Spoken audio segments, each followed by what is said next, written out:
TJ, I think it would be a mistake to start Shedeur Sanders week one. Not because he's not talented, not because he won't have an illustrious career, not because I don't think he'll be a great player for several reasons. Number one, in talking to who I perceive to be the greatest coach of all time, Andy Reid, he was like, I don't like to start my rookie quarterbacks. Yeah. Notably, didn't start Patrick Mahomes. Notably, if you think about all the quarterbacks that have won MVP over the last 5, 6, 7, 8, 9 years, they do not and have not started week one, whether that was Josh Allen, whether that was Lamar Jackson, whether that was Patrick Mahomes, whether that was Aaron Rodgers, whether that was Tom Brady. You have to go back to 2016 to find a league MVP who started week one, and that was Matt Ryan, if I am not mistaken. So just from the standpoint of greatness and as of late, you don't start week one.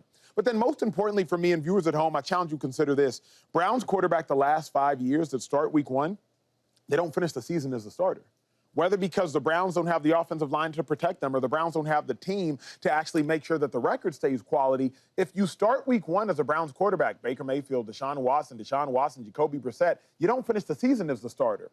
It's not about how you start in your career, it's about how you finish. Why would we want Shedeur Sanders to start week one just to get benched or to get injured later on because the line can't protect him or because the Browns record isn't good enough? So for that reason, T, I don't like him starting week one. Where do you stand?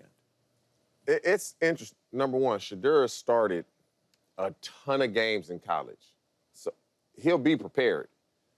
I looked at it when I was looking at the question.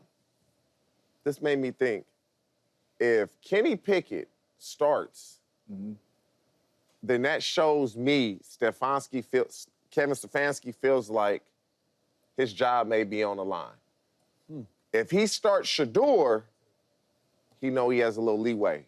We can develop this guy. Because if you start Kenny Pickett, it's as if we have to win now. I was told Kenny Pickett or Dylan Gabriel, one of those two are going to be the starter. I was told this a long time ago by somebody in the building. Flacco and Shedeur are going to be the third quarterback. I'm not sure they thought Shedeur would do this, but we all know this. When you're in practice, how can you give 4 guys reps? What you got, 12 plays of 7-on-7? 12 plays a team? And then you're going to get all the first team reps on team run? Like, what is... There's not enough reps. And so, to me, if Kenny Pickett go out there, Stefanski know his job on the line. If Shedeur go out there, he's been told, you okay, but there's been plenty of times the GM and our owner has said, you good. So should Shedeur start week one, yes or no? I'm starting Shedeur. You started 4 years of college. You starting for me? Absolutely you starting. I've seen what Kenny Pickett can do. Is he going to be, like a Sam Darnold? You go to Philly, you learn, and now you're a better quarterback? I'm going with Shedeur. He's accurate. He can throw with anticipation. Is he the strongest arm and the most athletic? No. Shedeur Sanders starting for me. So I've been saying on this show that Joe Flacco is the odd man out, which I truly believe. This Kenny Pickett move, I absolutely do not mind it at all. Kenny Pickett is a first-rounder that you traded a fifth-round pick for. He's 25, 26 years old. He's still extremely young. If he goes out here and plays well, that's a bonus for your football team, and then you have 2 young dudes behind him that you are developing. Joe Flacco going out there, I absolutely disagree with that because he's older. You're not going to win a lot. But with Kenny Pickett going out there, he's young. He was a first-rounder. If you can get him to play like a Sam Darnold, if you can get him to play like a Baker Mayfield, who went from team to team and found the right coach and right system and played well, because he did play well in Philly when he came in there and spelled Jalen Hurts. If he can go in here being young, being a first-rounder, and he can let those dudes sit back and learn, I think this benefits the Cleveland Browns instead of starting Shedeur week one, because he's a first-rounder and young. So I wouldn't mind this at all. If it's not Kenny Pickett, the only other option is Shedeur, because I believe he's the best talented quarterback on that roster. I know you drafted Gabriel in the third, but I don't think he's as good as Shedeur. So let's see what Shedeur has and put him out there in that game. But I do not mind Kenny Pickett going out there first with him being young and giving him the key. You know what I was thinking? I don't know if you can see what Shedeur has if you start him week one. It's counterintuitive, but the reason I say that is if you start Shedeur week one, you don't know yet, James, how bad the Browns are without Shedeur, because you've never seen the Browns without Shedeur. So if Shedeur's a starter and the Browns start 0-4, everybody sucks. Y'all all suck. Njoku, you suck. Jerry Jeudy, you suck. Shedeur, you suck. Offensive line, you suck. Everybody sucks. But if you start the Browns without Shedeur and all of a sudden they're 0-4. Then Shedeur comes in, and the Browns proceed to win 2 of their next 3 games. It's because of Shedeur. Think about Drake May for a second. Drake May was 3-9. But we talk about Drake May nationally and even on this show as though Drake May had a really, really good rookie season. Show flashes. But he showed flashes, and we saw the Patriots were terrible without Drake May. So when he goes in there and wins those couple games, like, oh, Drake May might have something. But if Drake May would have started the season and finished 3-9 and got benched, that's a completely different 3-9 narrative. Because now I know, oh, wait a second, Drake May, you're not really that good. I think we need to identify how bad or how good are the Browns without Shedeur so we can really see how good Shedeur is when he goes in there. I'll say it like this in story form. I know both of y'all lived it. I did too. College, you don't enter as a freshman running with the ones. I don't think you did. I know I didn't at Texas. You don't enter running with the ones. You usually start running with the 2s or the 3s. But coach can't really identify how good you are with the 2s and the 3s because you got the backup quarterback, you got a backup O-line, you got a backup running back, so he's not picking up protection. So what's coach got to do eventually? Yeah, you some with the ones. Go with the ones. Now we can see how good you are. If we only ever see Shedeur with the Browns from week 1, we don't know how good or bad he is because we got to separate them both. I mean, we'll know if they start winning, we'll know right away he's good. Correct. But the players, we all think we got a chance. Once training camp comes, oh, we going to be good. The coaches know if you have a really good team. They know how the season's going. They not doing anything this year with Shedeur or Kenny Pickett at quarterback. Not in the AFC. Not in that division. And so you don't think so? Because they have before. 2 years ago, that team was average as grits. Joe Flacco came in, as we well know. I think they won 4 of their last 5 games. He finished 4-1. They go to the playoffs. They lose to the Houston Texans, albeit TJ Stroud was having a phenomenal year. But I don't know if you can convince me that Kevin Stefanski, who led the Browns and Baker Mayfield to their first playoff appearance since 2007 in 2020, and then Kevin Stefanski, who had Joe Flacco lead that team to the playoffs, I don't know if you can convince me that the Browns are thinking they don't have enough. That's the Nick Chubb Browns team? Yes, sir. I don't know if you can.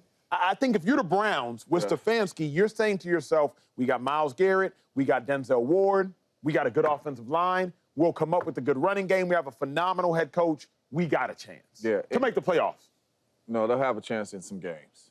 The Browns ain't winning 10 games to get no playoffs. They'll have a chance to win some games. For me, this is it right here. Number one, if you start the young quarterback, you can't give up on the young quarterback.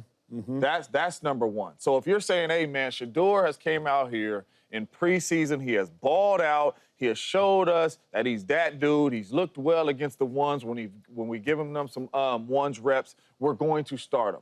You can't give up on him. It is going to be some ups and downs as the season goes on. And if he shows you those flashes, then that's a bonus for your football team, kind of like Drake May. If you start Kenny Pickett, we know Kenny Pickett has played some football in this league.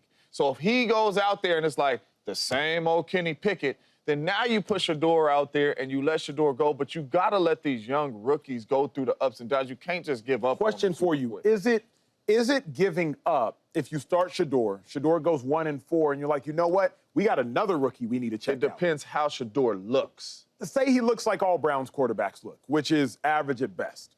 Then don't you have another 3rd-round pick you got to get eyes on, too? And like you got to get eyes on Shedeur, and you got to get eyes on Pickett. I don't know if it's giving up, Jay. If Shedeur starts and they struggle, I need to see what my 3rd-rounder is because I drafted him. Dylan Gabriel can play. Yeah. Like, I'd have been on the field with him. He can play. He's just smaller, but he can play. Like, when you start anybody and then you get pulled, I don't care who you are. We start to doubt ourselves. We start to doubt ourselves. Like, oh, wait, am I good enough? Like, why they bench me? I gotta be doing a lot more than what I'm doing, and you think you're doing and so when they do that, they gotta understand Shedeur is gonna lose a little confidence. I don't care who you are. We've all lost confidence at some point, and that can be the problem. And would I start Shedeur? Yes.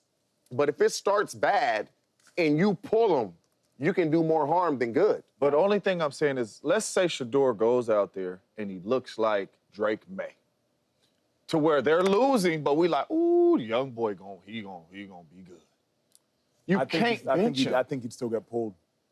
Because remember, Drake came in relief. You're not pulling the relief I pitcher. know, but I'm saying, let's say they start Kenny Pickett. Oh, start Kenny Pickett. Yeah. Oh, and then he goes in? Yeah. No, then he won't get benched. You see then that he won't get upside. benched. But if you start one of these rookies, that has to be the mindset anyway. You know how it's going to look. You know he's going to face that adversity. But there's a reason, James, that on that show most of us grew up watching, The Price is Right, there's a reason people often take what's behind door number one. Because the unknown is often better, at least in our minds, than what's ahead of us. If Shedeur starts week one, I want to see, and he struggles, I want to see what's behind door number one. Let me see what Gabriel can do. Because like you said, Gabriel won games at Oregon. He won games at Oklahoma. He won games, I think it was at UCF. He's been a winner in it everywhere. Everywhere he's been a winner. I don't know that he's going to be that good, but I got to find out. I've never seen Kenny Pickett with Stefanski. Baker was great with Stefanski. Flacco was great with Stefanski. I got to find out. Showing you that it ain't him, though? If they're losing, it's very hard in my mind for a quarterback to be great and his team be terrible. Burrow, you can be great and your team be average. They were average, 8 and 9. It's hard for a quarterback to be great and a team be terrible. I just don't think those two things I'm not even saying a rookie is going to be great. I'm just saying, like, when Aaron Rodgers came in, he did sit behind Brett Favre. But when he came in, we went 13-3 with Brett. Aaron's first year, we went 6-10. Aaron wasn't the problem. We watching Aaron play like, Lord have mercy, this boy gonna be like that. But we're losing. I'm saying if Shedeur looks the part and we losing and it's not Shedeur like he's doing it, how you gonna pull him to see what behind door number one? That's all I'm saying. The crazy. Last thought, T. How do you determine who's getting, like, you can't even prepare a guy. A guy can't even he ain't getting enough reps. Flacco ain't playing in the preseason. The answer But is going to be taking reps that somebody else needs in practice. That's a very good point. What up, YouTube family? Welcome to the facility. Thanks for watching, and you better be sure to hit that subscribe button if you want to get more highlights from the show and all of our exclusive content.